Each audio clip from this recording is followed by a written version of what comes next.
Hello viewers, welcome back to my YouTube channel.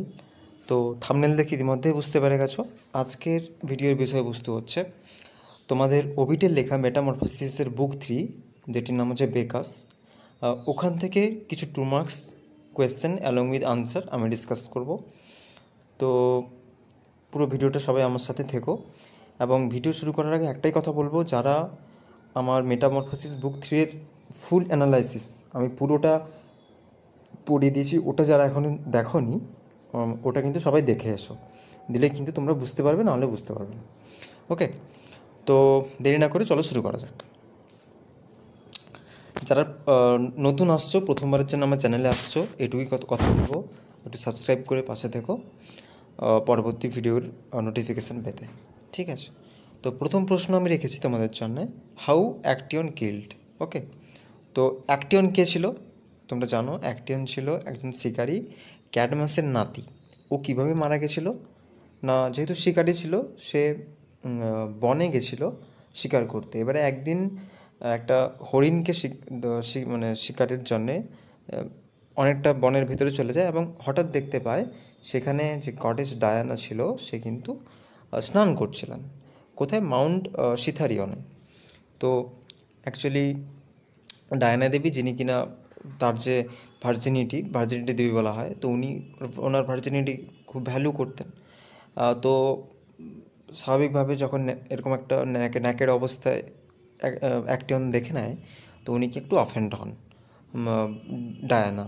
তো তাকে তখনই কী করেন, ট্রান্সফর্মিং হিম ইন্টু স্ট্যাগ, একটা হরিণে রূপান্তর করেন, এবং ডায়ানার সাথে যে কিছু হান্টিং ডগ ছিল, তখন তারা কিন্তু ওই অ্যাক্টিয়নকে ছিঁড়ে খেয়ে নেয়।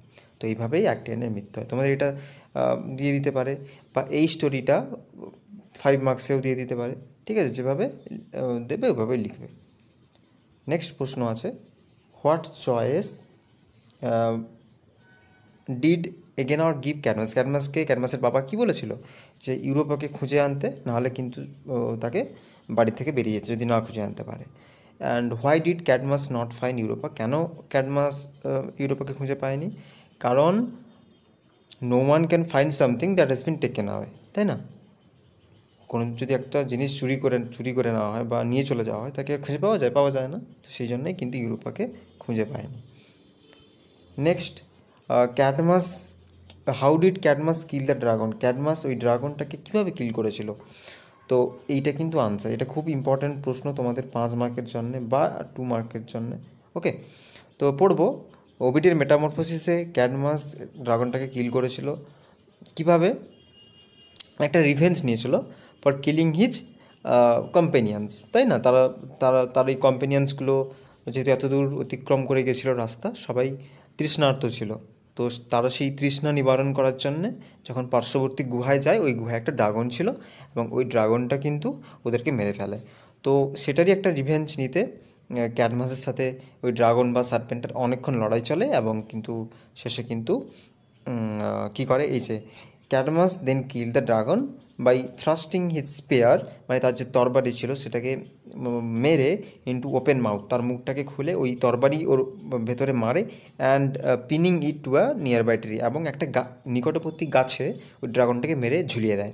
বুঝতে পারছো তাহলে কীভাবে কি নৃশংসভাবে হত্যা করেছিল। পরবর্তী প্রশ্ন হচ্ছে প্রফেসি অ্যাবাউট ক্যাডমাস। অ্যাকচুয়ালি ক্যাডমাস যখন ওই সার্পেন্ট বা ড্রাগনটিকে মেরেছিল, হত্যা করেছিল, তখন কিন্তু ওখানে আমরা জানি দেবী মিনার্ভা উপস্থিত হয়েছিলেন। তো সেই দেবী মিনার্ভা কিন্তু একটি প্রফেসি করেছিলেন। সেই প্রফেসিটা কি, দেখো পড়ছি। প্রফেসিটা হচ্ছে, দেবী মিনার্ভা যখন ওখানে আবির্ভাব হন, ওনার আবির্ভাব হওয়ার আগে ক্যাডমাস কী করছিল, ওই সাপটার দিকে তাকিয়েছিল। He stood staring at the snake when Minerva descended and told him, এবং তাকে বলেছিলেন not to stare at the snake, ওই সাপটার দিকে তাকাতে না, অ্যান্ড ওয়ার্নড দ্যাট, এবং তাকে সতর্ক করেছিলেন one day he would be a snake, actually একদিন সে কী হয়ে যাবে, সাপে পরিণত হবে। ঠিক আছে, এই সতর্কবার্তা কিন্তু দিয়েছিল দেবী Minerva. Next, who was Bacchus and how was he born. অনেকবার এটা বলেছি। তো বেকাস কে ছিল? বেকাস তোমরা জানো, রোমান মাইথোলজিতে বা গ্রিক মাইথোলজিতে বেকাস বা ডাইনোসিয়াস ছিল গড অফ ওয়াইন। ঠিক আছে, কী করে জন্ম নিয়েছিল, এটা কিন্তু সেই ঘটনাটা বলতে হবে। সিমেলি ঠিক আছে, এই যে তোমাদের ছিল না, আমি বলেছিলাম সিমিলি অ্যান্ড জিউসের যে স্টোরিটা ছিল।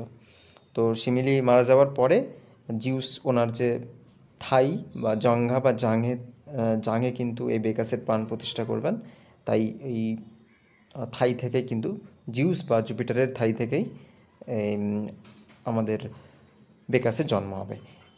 বলে রাখি তোমাদের বোঝার সুবিধার্থে, জিউস বা জুপিটার দুজনে কিন্তু একই গড।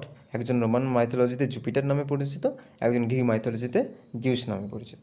ওকে, তো next, who was Semele and why was Juno angry with her? Semele কে ছিল? সিমিলি আমরা জানি ইয়ংগেস্ট ডটার ছিল ক্যাডমাস এবং হারমোনিয়ার মেয়ে ছিল, এবং জিউস বা ডাইনোসিয়াসের মা ছিল। জিউস তার বাবা ছিল। ঠিক আছে, এটাই ছিল সিমিলি। তো why was Juno angry with, এই জুনো কিন্তু হেরা, একই রকম। রোমান আর গ্রিক মাইথোলজিতে দুজনই সেম মানুষ। তো জুনো কী করেছিল? Juno punishes Semele for love affair with Jupiter. যেহেতু জুপিটার তার নিজের বরের সাথে একটা অ্যাফেয়ার ছিল, সেইটার জন্যে কিন্তু জুনো ওকে পানিশ দিয়েছিল। What was the story behind the transformation of Tiresias into blind man? তাহলে ওই যে টাইরিসিয়াস আমরা জানি ভবিষ্যৎ দ্রষ্টা, সে ব্লাইন্ড কেন হয়ে গেছিলো? তোমাকে কিন্তু পুরো স্টোরিটা বলতে হবে। কি আমরা জেনেছিলাম যে একদিন জুনো এবং জুপিটার, তাদের মধ্যে একটা বিষয় নিয়ে একটা ঝগড়া লেগেছিল। বিষয়টা কী ছিল? যে who becomes more benefited in sexual intercourse. Okay, while Juno said that it was Jupiter who profited more from a relationship. তো এটা বলেছিল যে অ্যাকচুয়ালি একটা সম্পর্কে, মানে একটা সেক্সুয়াল ইন্টারকোর্সে কিন্তু একটা জুপিটার বলেছিল একটা মেয়ে বেশি এনজয় করে, এবং জুনো বলেছিল একটা ছেলে বেশি এনজয় করে। তো তারা কোনো একটা কনক্লিউশনে পৌঁছতে পারছিল না। তো সেই জন্যে কী হয়, ওরা কিন্তু ওই টাইরেসিয়াসকে ডাকে। কেন ডাকে? টাইরেসিয়াসের পূর্ব একটা অভিজ্ঞতা ছিল, মেন এবং উইমেন বোথ হিসেবে ওর একটা এক্সপিরিয়েন্স ছিল। তাই একটা কনক্লিউশনে পৌঁছাতে টাইরেসিয়াসকে ডেকেছিল। এবং টাইরেসিয়াস যখন বলে যে ফিমেল বেশি এনজয় করে, তো সেইখান থেকে কিন্তু কি হয়েছিল, একটা জুনো এটা শুনে বলেছিল, তাহলে তুমি কি বলতে চাইছো? ছেলেরা এনজয় করে না, তুমি মেয়েদেরকে ছোটো করছো। তো জুনো কিন্তু তখন অভিশাপ দেয় টাইরেসিসকে, এবং টাইরেসিয়াস একজন অন্ধ মানুষে পরিণত হয়। ঠিক আছে, পুরোটাই আমি এখানে লেখা আছে, দেখবে। আর অ্যাকচুয়ালি টাইরেসিয়াস কেন বলেছিল যে মেয়েরা বেশি এনজয় করে? অ্যাকচুয়ালি তোমরা জানো, গল্পে আমি বলেছিলাম যে টাইরেসিয়াস একদিন গভীর জঙ্গলে যখন হেঁটে যাচ্ছিল, তখন দুটো স্নেক মেটিং অবস্থায় ছিল। সেই মেটিং অবস্থায় থাকার অবস্থাতেই টাইরেসিয়াস কী করেছিল, একটা ছড়ি নিয়ে ওখানে ওদেরকে ডিস্টার্ব করেছিল। তো সেইখানে ওই যে ফিমেল সাপটাই বিরক্ত হয়ে কিন্তু অভিশাপ দিয়েছিল, এবং প্রথমে টাইরেসিয়াস ছেলে থেকে মেয়েতে পরিণত হয়েছিল, এবং তারপরে আরেকবার অভিশাপ দিয়েছিল, আবারও সেই ফিমেল স্নেকটা অভিশাপ দিয়েছিল, এবং সে তোমার হচ্ছে ফিমেল থেকে আবার মেলে কনভার্ট হয়। তো ওই জন্য ওর বোথ এক্সপিরিয়েন্স ছিল। ঠিক আছে, তো আবারও বলছি, যারা যদি কেউ বুঝতে না পারো, আমার ডিসক্রিপশানে আমি দিয়ে দেবো মেটামরফোসিস বুক 3 ফুল অ্যানালাইসিস। ওই স্টোরিটা জেনেই তোমরা এখানে এসো, দিলেই সব বুঝতে পারবে। ওকে, নেক্সট, টাইরেসিয়াসের ফার্স্ট প্রেডিকশন কী ছিল? তো এই যে নার্সিসাসের সম্পর্কে একটা প্রেডিকশন ছিল। নার্সিসাস কে ছিল? রিভার গড আর নিমফের পুত্র ছিল। Actually the prophet told Narcissus that he was sure to live a long life unless he discover himself. তো যেদিন সে নিজেকে চিনে যাবে, সেদিন কিন্তু সে মারা যাবে, নার্সিসাস। অ্যাকচুয়ালি নিজের প্রেমে জবে পড়ে যাবে, অ্যাকচুয়ালি সেটাই হয়, এবং falls in love with himself and his own reflection, and at last he died. Okay, তো নার্সিসাস আর স্টোরি অফ নার্সিসাস পুরোটা তোমাদেরকে লিখতে হবে। ঠিক আছে, ওই যে ইকোর ব্যাপারটা কি, ইকো কী করেছিল, ঠিক আছে, আমি পুরোটাই দিয়েছি, তোমরা স্ক্রিনশট করে নিও। ওকে, আর আমি আগে বলেছি বেসিক্যালি তোমরা জানো নার্সিসাস হচ্ছে নিজের প্রেমেই পড়বে নিজে। তো যেহেতু সে দেখতে সুন্দর ছিল, তার একটা সেলফ লাভ ছিল প্রচণ্ডভাবে, তাই সে অনেক ভালোবাসাকে সে প্রত্যাখ্যান করবে। তাই সে কী করবে, টাইরেসিয়াসের ভবিষ্যৎবাণী অনুযায়ী সে নিজের প্রতিচ্ছবির প্রেমে নিজেই পড়বে, অর্থাৎ নিজের প্রেমে নিজেই পড়বে। তো তারপরে সে একদিন জঙ্গলে যাবে, নদীতে জল খেতে যখন যাবে, ওর নিজের যে ওন রিফ্লেকশনে বারবার সে তাকিয়ে মুগ্ধ হবে, এবং ওর মন ভরবে না কোনো মতে। তো খাওয়া দাওয়া সম্পূর্ণ ছেড়ে ও নিজেকেই দেখতে থাকবে, এবং যতক্ষণ না ওর প্রাণ বেরিয়ে যাচ্ছে ততক্ষণ কিন্তু উঠবে না। এবং প্রাণ বেরিয়ে যাওয়ার পরে, ডেড বডিতে পরিণত হওয়ার পরে, ওই ডেড বডি থেকে একটা বিউটিফুল অর্কিড, একটা ফ্লাওয়ার উৎপন্ন হবে, যেটার নাম কিন্তু হবে নার্সিসাস। ওকে, তো তোমরা জানো যারা বেশি সেলফ লাভে বেশি, মানে যারা প্রচণ্ড নিজেকে ভালোবাসে দেখবে, তাদেরকে কিন্তু নার্সিসিস্টও বলা হয়। ঠিক আছে, তো নেক্সট যাব বেকাস।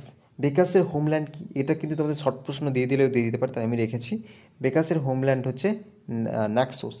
আবার প্রশ্ন করো এই নাক্সোস কিসের জন্য বিখ্যাত? Good wine. ওকে, এই নাক্সোসে কী হয়, কোয়ালিটি ওয়াইন তৈরি হয়, কারণ এখানে প্রচণ্ড ভাইন ইয়ার্ডস রয়েছে।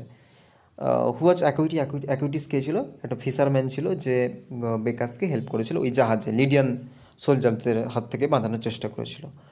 তো how do Bacchus punish the Lydian soldier? Lydian soldier কীভাবে পানিশ করেছিল তোমরা জানো? বেকাস লিডিয়ান সোলজারদেরকে ডলফিনে পরিণত করে দিয়েছিল, তাই না? ডলফিনে দিয়ে কী করেছিল, ওই মানে ওই যে সমুদ্র ছিল ওখানে ফেলে দিয়েছিল। Okay, next, who oppose the worship of Bacchus, what happens to him at the end? কে বেকাসের পুজো করতে চায়নি এবং তার শেষে কী হয়েছিল? আমরা জানি পেন্থিউস পুজো করতে চায়নি। কেন চায়নি বা না, তার কী হয়েছিল শেষে? শেষে বেকাসের যে ফলোয়ার্সরা ছিল, যাদেরকে মিনার্ড বলা হয়, ওরাই কিন্তু একে মানে যখন একটা জায়গায় এসে পৌঁছায়, বেকাসের পুজো হচ্ছিল, ওখানে টাইরেসিয়াস পেন্থিউস যায়। এবারে পেন্থিউস ওখানে যাওয়ার পরে দেখে ওর কাকিমা এবং মা ওখানে আছে, এবং ও জানতে পারে ওরাও কিন্তু বেকাসের ফলোয়ার। তো তখন বেকাস কী করে, এই পেন্থিউসকে একটা ছাগলে পরিণত করে দেয়, এবং ছাগলে পরিণত করার পরে ওরই মা এবং ওর মা অ্যাগেভে এবং ওর কাকিমা কিন্তু বা আলাদা ফলোয়াররা ওনার উপর ঝাঁপিয়ে পড়ে এবং ওনাকে ছিঁড়ে টুকরো টুকরো করে কিন্তু বেকাসের কাছে বলিদান করে দেন। এইভাবে একটা ট্র্যাজিক এন্ড ঘটে পেন্থিউসের। এবারে যদি তোমাদের প্রশ্ন আসে যে পেন্থিউস কীভাবে মারা যায়, সেম আনসারই লিখতে হবে। ওকে, তো why did Pentheus oppose the worship of Bacchus? খুব ইম্পর্ট্যান্ট প্রশ্ন, যে কেন পেন্থিউস বেকাসকে পুজো করতে চায়নি। Actually Pentheus wants to establish an utterly rational authority. Okay, তো পেন্থিউস চেয়েছিল যে একটা রাজ্য হবে, একটা সেখানে সব কিছু থাকবে, নিয়ম থাকবে, শৃঙ্খলা থাকবে, সব কিছু থাকবে। বাট বেকাস হচ্ছে মদের দেবতা, ওয়াইনের দেবতা, তাহলে ওকে ওরশিপ করে কী হবে?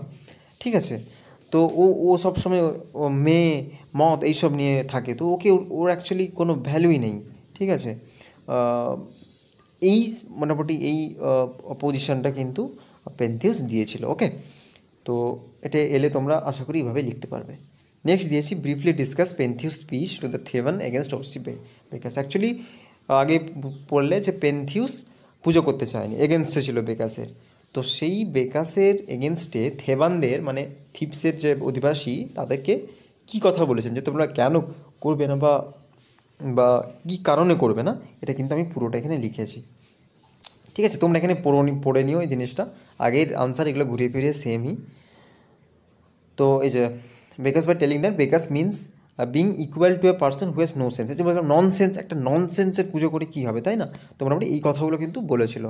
ওকে, এভাবে বিভিন্নভাবে প্রশ্ন আসতে পারে যে কীভাবে পেন্থিউসের ট্র্যাজিক ডেথ হলো, বেকাস কীভাবে নিজেকে গড হিসেবে প্রতিষ্ঠা করলো, সেম আনসার, সব এই স্টোরিটার মধ্যেই সব আনসার। ওকে, তো দ্যাটস অল ফর টুডে। আশা করি বোঝা গেছে।